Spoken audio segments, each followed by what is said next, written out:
Servus Leute, heute bei Marcel's Hockey School mit unseren Nationalspielerinnen Julia Zorn und Yvonne Rodemund.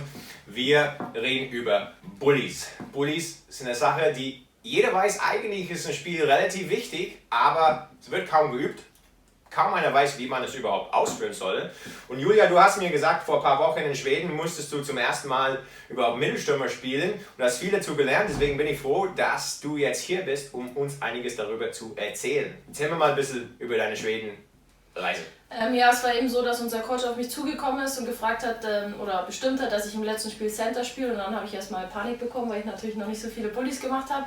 Dann habe ich natürlich mit den Mittelstürmern bei uns im Team geredet, aber ich wollte die dann auch nicht zu viel nerven. Dann habe ich versucht, im Internet was zu finden, da gab es leider gar nichts. Und dann haben Marcel und ich beschlossen, dass wir ein kleines Video darüber drehen wollen.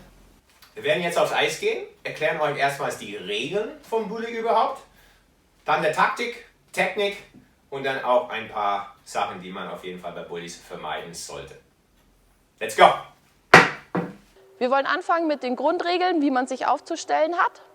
Die Füße müssen innerhalb von dem rechten Winkel sein, das heißt, sie müssen so stehen. Ich darf nicht so stehen oder nicht so stehen, hängt aber immer ein bisschen davon ab, wie streng auch die Schiedsrichter sind. Also manche erlauben das auch, dass man ein bisschen so stehen kann, aber nicht zu übertrieben, weil das wird dann meistens abgepfiffen oder man darf das Bully erst gar nicht anfangen. Der Schläger muss in dem weißen Halbmond sein, das heißt, zumindest meine Schlägerspitze muss diesen Halbmond berühren. Ich darf nicht hier im Roten sein und darf vor allem nicht drüben beim Gegner schon sein. Was man beim Bully nicht darf, ich darf nicht meinen Schläger gegen ihren Schläger hauen und dann mit dem Fuß die Scheibe zurückkicken, das ist nicht erlaubt. Es darf wirklich nur mein Schläger die Scheibe zurückziehen. Von der Schlägerhaltung empfiehlt es sich, den Schläger, also die Hände, dass die ein bisschen enger greifen, weil dann der Hebel vom Schläger einfach kürzer ist, als wie wenn ich den in der normalen Position habe. Dann sind mir fast meine eigenen Arme so ein bisschen im Weg. Deswegen darf man ruhig ein bisschen die Hände näher zusammen machen. Wie eng und wie weit unten ist letztendlich Geschmackssache. Von der Position her sollte man die Beine ein bisschen breiter aufstellen, dann hat man einen besseren Stand und kann leichter tiefer in die Knie kommen. Nicht zu breit, weil nach dem Bully geht das Spiel ja weiter und ich muss ja auch schnell wieder von der Stelle kommen. Wenn ich zu eng stehe, bin ich fast zu aufrecht. Deswegen muss man so eine gesunde Mitte eigentlich dafür finden. Wenn ich den Schläger jetzt vorne habe, versuche ich so viel Gewicht wie es geht in meinen Schläger zu bringen. Das heißt, ich gehe ein bisschen in die Knie, kann meinen Oberkörper ruhig ein bisschen vorbringen. Dadurch kriege ich hier mehr Druck auf meinen eigenen Schläger und habe mehr Kraft, was ich fürs Bully verwenden kann. Wenn man ans Bully hinfährt, empfiehlt es sich zu gucken, wie steht der Schiedsrichter. Ist er Rechtshänder? Hat mein Gegner den Vorteil, dass die Scheibe ein bisschen näher bei ihm ist? Muss aber nicht unbedingt ein Vorteil sein, ich muss es nur einfach wissen. Ist er aber Linkshänder? Ist die Scheibe ein bisschen näher bei mir? Dann einfach nur, dass man sich darauf einstellen kann. Es gibt Schiedsrichter, die stehen relativ nah am Bully und haben die Scheibe relativ weit über dem Bullypunkt. Es gibt aber Schiedsrichter, die stehen auch weit dahinter und haben eher einen längeren Arm. Wenn der Arm jetzt länger ist, dann weiß ich, dass die Scheibe in der Regel nicht so fest oder schnell nach unten kommt, wie wenn er näher dran steht. Dann kommt sie meistens ein bisschen schneller nach unten. Die zweite Sache, auf die man achten sollte, ist der Gegenspieler. Das hängt natürlich davon ab, wo das Bully ist. Ist es bei mir in der Zone, ist es in der Zone des Gegners oder in der neutralen Zone? Und was hat der Gegner vor? Das heißt, anhand davon, wie er steht, kann ich schon ein bisschen erkennen, wo will er das Bully hinspielen. Steht er zum Beispiel so, gehe ich davon aus, dass der Gegenspieler das Bully über seine Rückhand gewinnen will. Steht er so, gehe ich davon aus, dass er es eher über seine Vorhandseite gewinnen will. Steht er vielleicht so mittig, weiß ich, dass der Plan vom Gegner ist, mein Bully einfach nur zu zerstören und zu blocken. Dann kommt es natürlich auch darauf an, die Yvonne ist relativ groß, hat relativ viel Kraft. Das heißt, ich weiß, dass sie auch relativ viel Kraft in ihren Schläger bringen kann. Möchte ich jetzt zum Beispiel das Bully auf meine Rückhand gewinnen, kann man auch mit der unteren Hand umgreifen. Das heißt, ich greife nicht von unten wie normal an den Schläger, sondern von oben drauf, damit ich für den Hebel nach hinten noch ein bisschen mehr Kraft habe.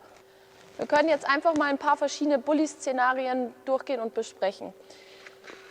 So, ich bin jetzt bei mir in der defensiven Zone und entscheide mich natürlich dafür, dass ich das Bully nach hinten gewinnen will. Es wird nämlich keinen Sinn machen, in der eigenen Zone das Bully nach vorne zu spielen, weil die Scheibe dann schneller beim Gegner ist.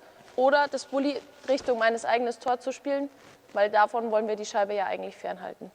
In dem Fall sehe ich jetzt, dass die Yvonne einen linken Schläger hat und entscheide mich dann dafür, dass ich umgreife und versuche mit meiner Rückhand das Bully in die Ecke zu gewinnen.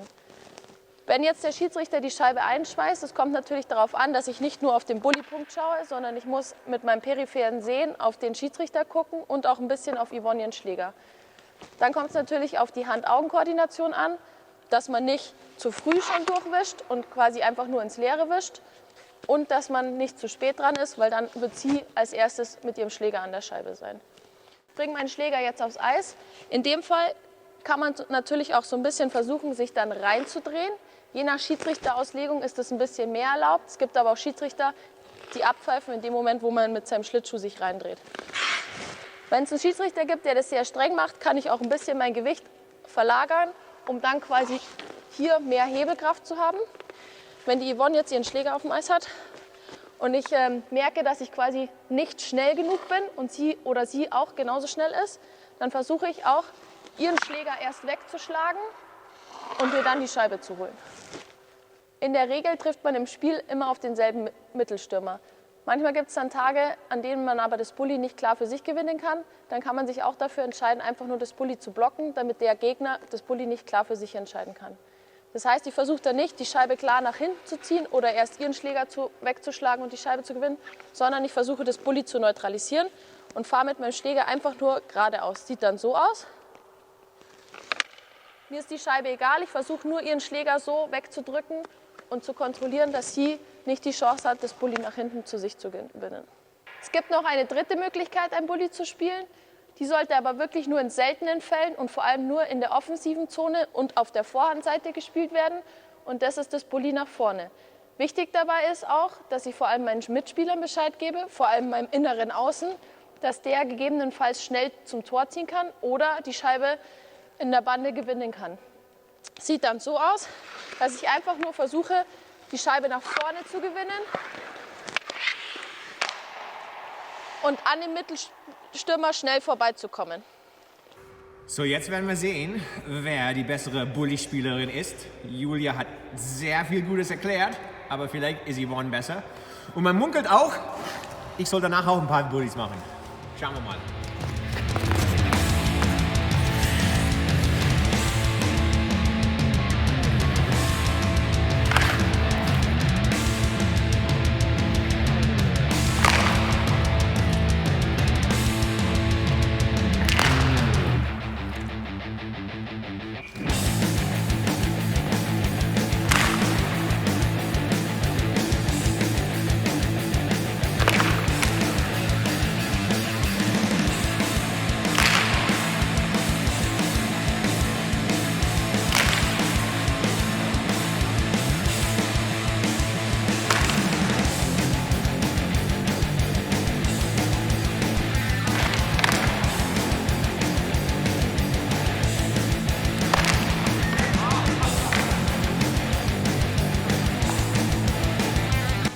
Und auch ich dürfte jeweils 10 Bullies gegen Julia und Yvonne machen. Manche habe ich gewonnen und manche habe ich verloren.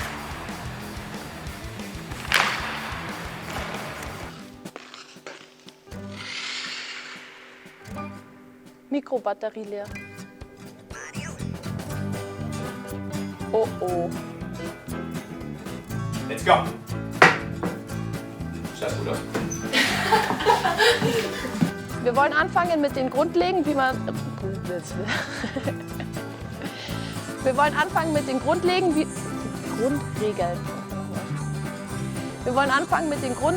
wie man sich beim Bully aufstellt, was erlaubt ist, was nicht erlaubt ist. Ich sag so oft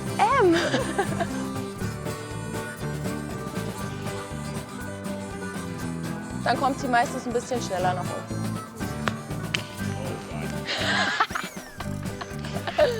Natürlich schnell vorbeizufahren und die Scheibe einfach nur zum Tor zu bringen. Soll ich dir passen? Ich passe dir.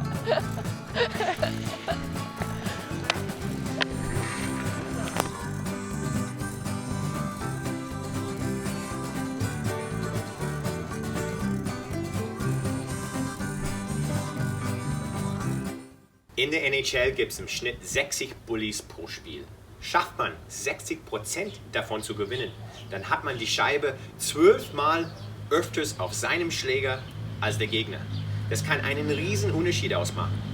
Und am Ende von meinem knappen Spiel, glaubt mir, der Trainer wird definitiv jemanden auf dem Eis schicken, der sehr gut im Bullies ist.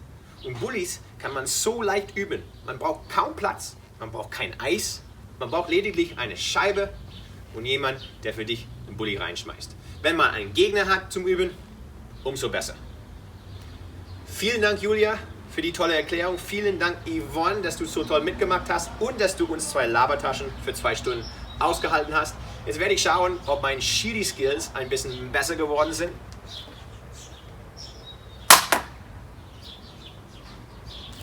Vielleicht ein bisschen. Ich wünsche euch alle eine super gesunde Saison. Viel Spaß beim Üben und bis zum nächsten Mal bei Marcel's Hockey School.